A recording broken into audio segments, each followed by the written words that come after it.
So listen, free agency, as you pointed out, Chris, is very exciting, right? Yeah. It's a day of renewal for fans who need hope, and it's also a day where rosters get built and championships can get won. New beginnings. For sure. For instance, let's just say, for instance, the day the Seattle Seahawks signed Sam Darnold after dispatching DK Metcalf and opening up a spot for Jackson Smith and Jigba and signed Cooper Kupp. Would you say those were crucial pieces? Adding DeMarcus Lawrence in free agency last year as well. Crucial pieces for a Seattle Seahawk Super Bowl run. I think that anniversary is today, signing Sam Darnold. There you go. Who knew? The needle was not moved at all. We did. So this is why you get excited. And so there's a difference between hunting and pecking for the right moves and then obviously using your massive cap space that you have perhaps because you're not very good. You don't have a lot of stars. You don't have a lot of draft choices that have hit that you feel the need that you have to re-sign your own. And you are leveled down and starting from scratch. The top 5 teams that spent yesterday, put it up on the screen if you wouldn't mind, Mike Hoskins. There you have it.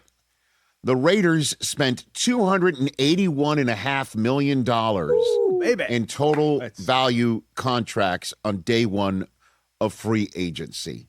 The Titans are right behind them at $270 million. The Commanders at $147, the Colts at $134. Now, a lot of that belongs to Alec Pierce, signing one of the richest contracts we've ever seen of somebody with one singular 1,000-yard season at the receiver position. And then you see the Saints at $132.7 million. Other than the fact that they spent a lot of money, what do all these teams have in common? I think it's jumping off the screen at you. Not a lot of wins. None of them made the playoffs last year. And the only team that had a shot at making the playoffs last year had the old first alert happen to them. They fell and could not get up in Indianapolis.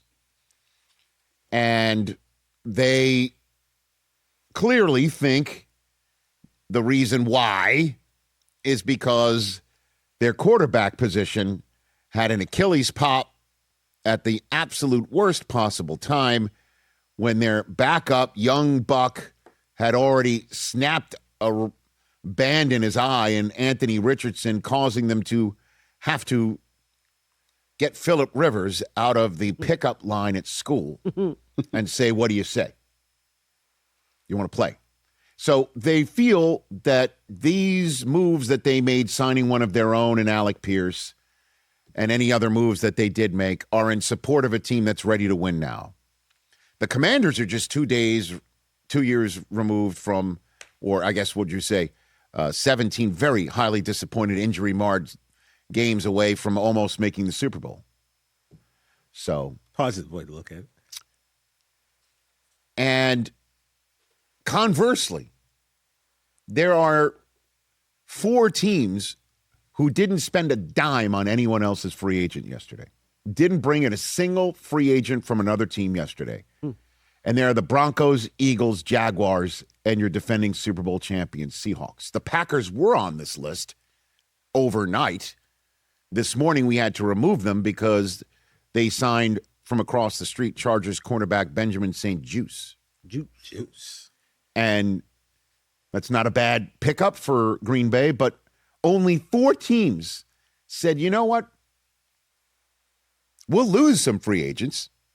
John Franklin Myers for Denver, of note. Philadelphia lost Jalen Phillips to one of the richest contracts you'll ever see given out in free agency. But Howie Roseman's laughing because he gave up only an 87th overall pick to get the top defensive end on the free agent market's best games in the back end of the season for only $1.5 million. And now he's going to get a comp pick right around 87 overall. He's laughing. It was $1.5 million for Jalen Phillips for him for half a season. And he's going to get his pick back. The Jaguars really don't have any money to spend. They lost Travis Etienne of note, and Devin Lloyd as well. And Seattle lost Kobe Bryant, just to name one. But there you go. Seahawks brought back Rashid Shaheed. They did bring back Rashid Shaheed, which was a smart move on their part. Smart move. And they lost, obviously, Kenneth Walker III. Right. And on that front, you know, we'll hit that a little bit later about what I think of John Schneider's maneuvering in his first day of free agency defending his title.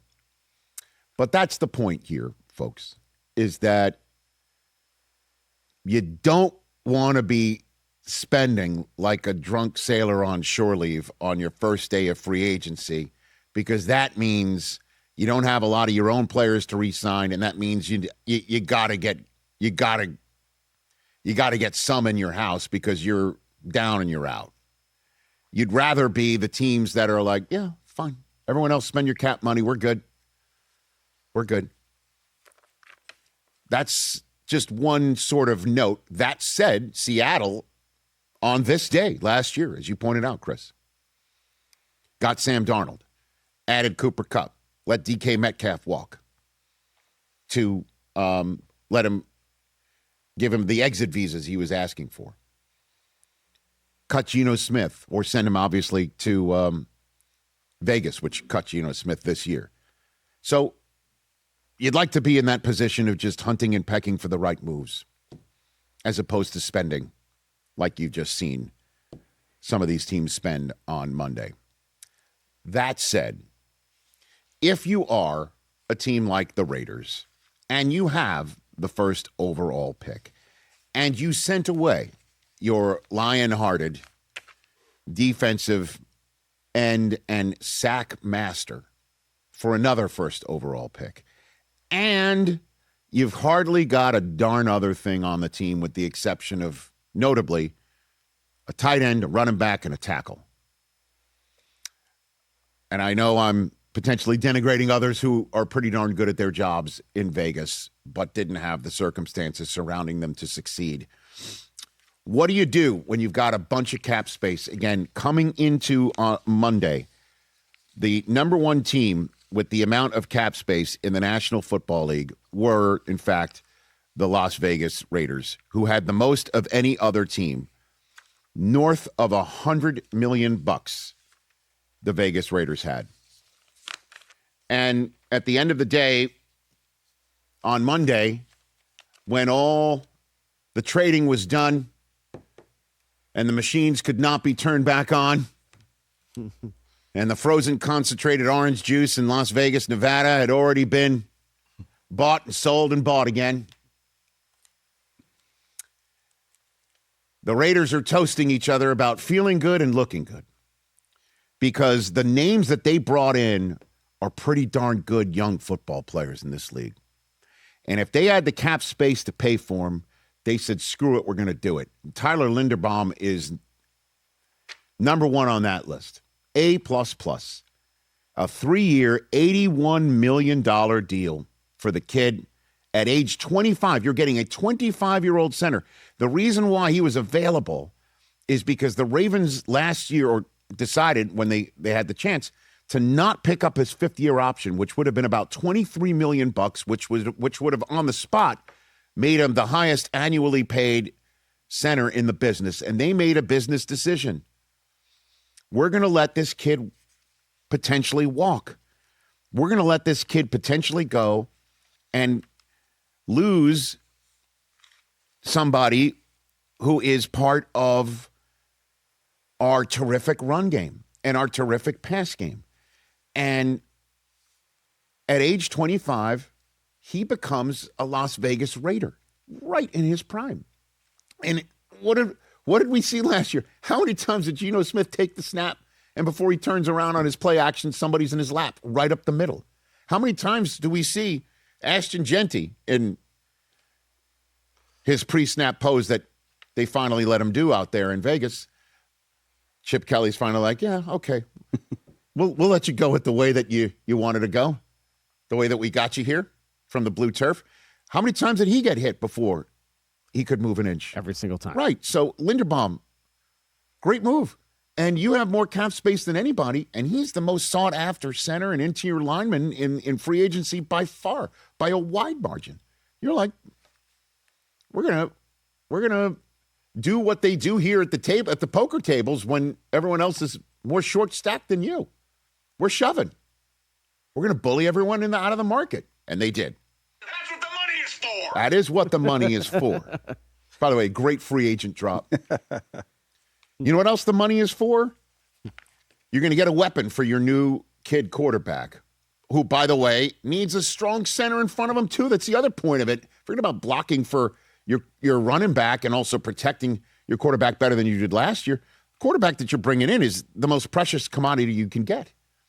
And also to hook him up with a 25-year-old, they're practically age peers.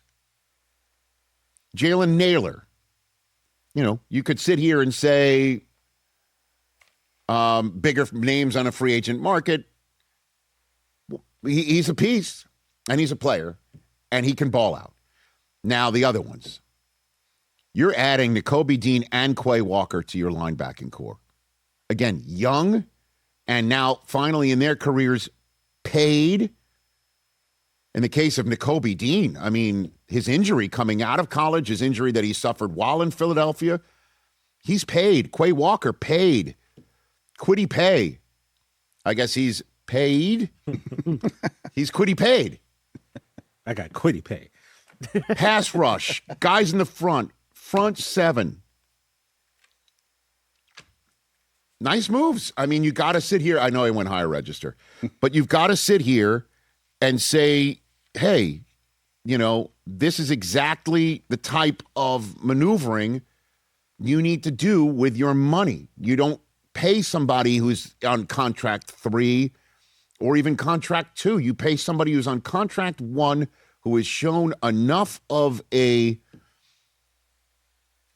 resume that you feel smart betting on them. But again, nobody in this contract, nobody on this day with $1 million on total contract dollars signed longer than a 3-year deal. Nobody. Which means in the world of the NFL, these are like a 2-year look-see. Now, if it all works and it all hits, you know, in 2 free agency periods from now, John Spiketak's going to have some tough decisions to make, but at least it's going to be coming off of some success. These are all smart bets. They're smart bets. Again, even Linderbaum is $60 million guaranteed. It's a lot to give to a center, but he's 25, and he's also made the Pro Bowl 3 years in a row. The last Raven lineman to do that was Marshall Yanda, who did it 6 times in a row. Good moves. I like what they did. Moves. Agreed. You know what I mean? It's smart young players. Again, Nakobe Dean is ask anybody who roots for Georgia. That kid is smart, and he is a leader. This is good stuff. It's certainly if you're going to be sending your clear clubhouse leader to Baltimore. So good stuff. Hey, you made it all the way to the end. Thanks for that. Check us out every single day streaming live on Disney Plus and the ESPN app 12 to 3 Eastern.